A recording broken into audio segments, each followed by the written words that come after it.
but we can all agree that we are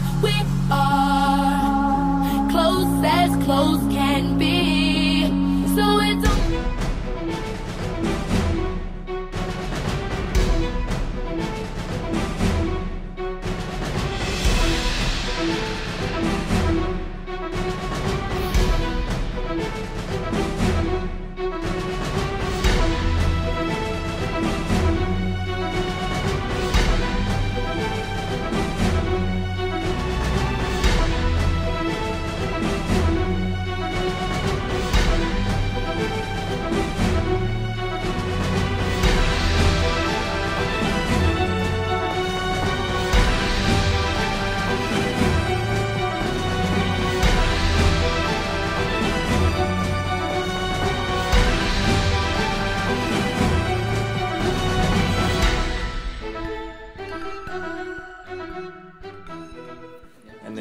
doing here at 7 a.m. on a Saturday? Oh, we're thinking about doing an experiment on wood. We're going to test the compressional strength on wood. Yeah, we heard from other engineering students that the compressional strength is directly connected to the cross-sectional area. So pretty much if you increase the cross-sectional area, you're increasing the strength to the beam, or to the column also. Oh, are you talking about this equation? So you're saying that P, which is equal to the load, is equal to stress times the cross-sectional area of the specimen? Yeah. So you're saying if you increase the area, say by 2, then what you're doing is increasing the strength by 2. So if you increase the cross-sectional area by 2, then the strength should increase by 2? Is that what you're saying? That's exactly what I'm saying. Okay. And so how do you guys intend to test this experiment? What we were thinking was using a 12-inch columns Douglas fir wood, number 2 grades or better, green cut, and using it on the Rayleigh compression machine over in the structures lab with a simple 1-inch cross-sectional area about. Yeah, so what we can do actually, to look at the increase in cross-sectional area, we can look at a 1-inch square cross-sectional area, a 3-inch cross-sectional area, and a 9-inch squared cross-sectional area, since those are multiplied by 3, and actually see if the strength is increased by 3. That would be a pretty interesting experiment, I think. Well, that's oddly detailed, but have you guys thought about the buckling effect? Yeah, let me show you. Here.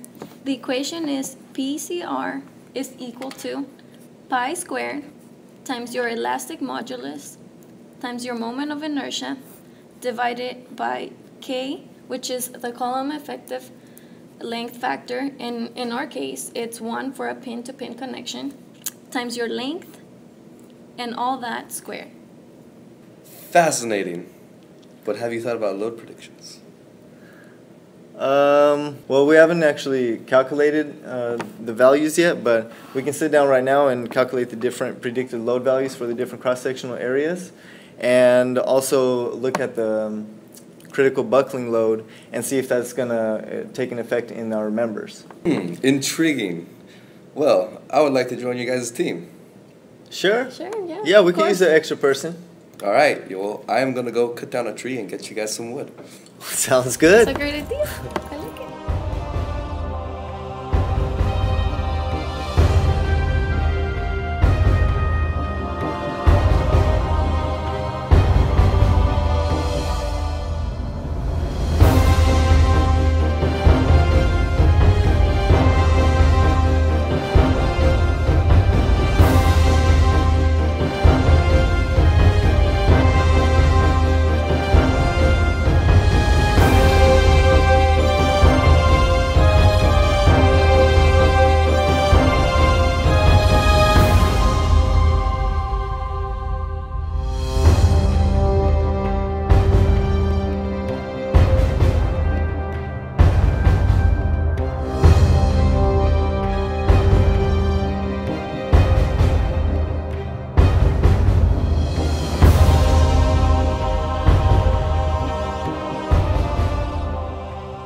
Guess what I found? Just Whoa. lying around on campus.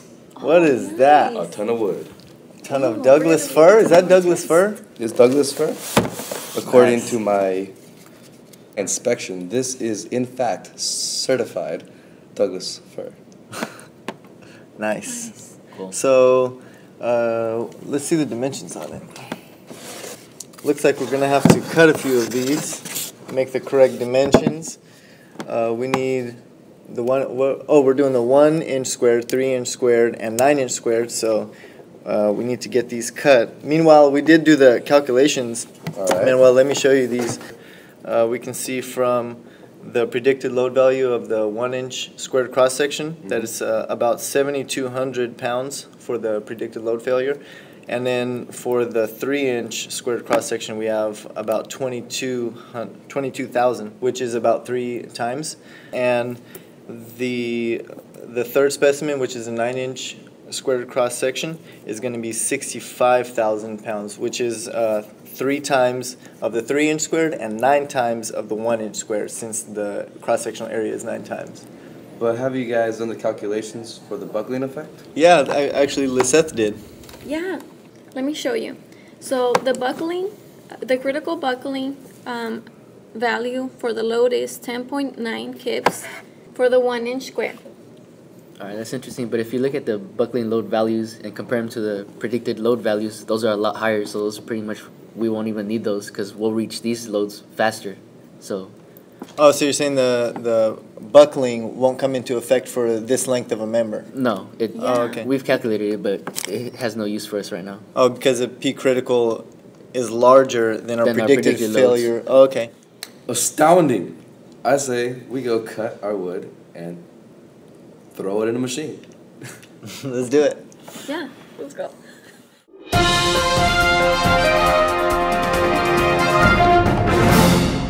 We have shearing news. Tragedy is everywhere, and this time, the Fir family has disappeared.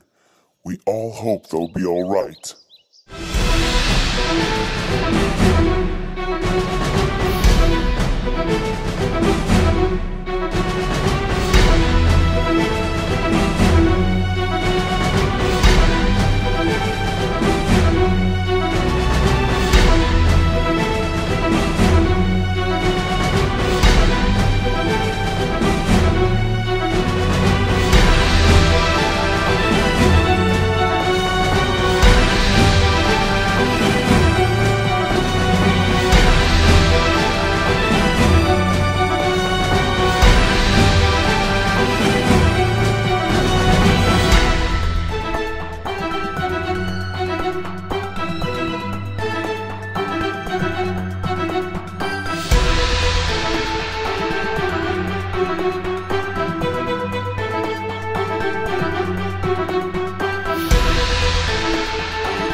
More shearing news. The Fir family has been found, but sadly, all cut up into pieces, laying in this container. Who could have committed such crime? Folks, please be cautious of your surroundings. You might be next. So guys, this is a picture of our tested 9-inch squared cross-sectional area column. We see after testing it, the failure mode is shear towards the bottom of the beam. The load that it actually failed at is a lot less than the predicted load. It was actually about 50% less, so about half.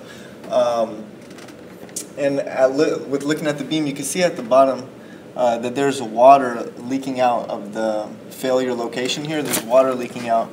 And then after testing the water content of the beam, we noticed that it's about 50% water content. Right. On average, we tested all the tested specimens, and turns out, you know, the actual load is about 50% less. So, do you think that maybe there's a relationship between the water content and the overall compressive strength of the wood? Okay, guys. So looking at our second specimen, we can tell that the specimen had a shear failure mode in compression parallel to the grain. As it was tested in compression parallel to the grain. And what we realized is that our specimen failed at approximately 11,000 pounds when we had predicted a load of 21,000 pounds, and thankfully did not run into the buckling effect because our buckling value was 97 kips. So much higher than our predicted value, which we didn't even make it to because we failed at about half of the predicted value. So for our 1-inch specimen, it experienced a local failure at the top. And even though it experienced that failure,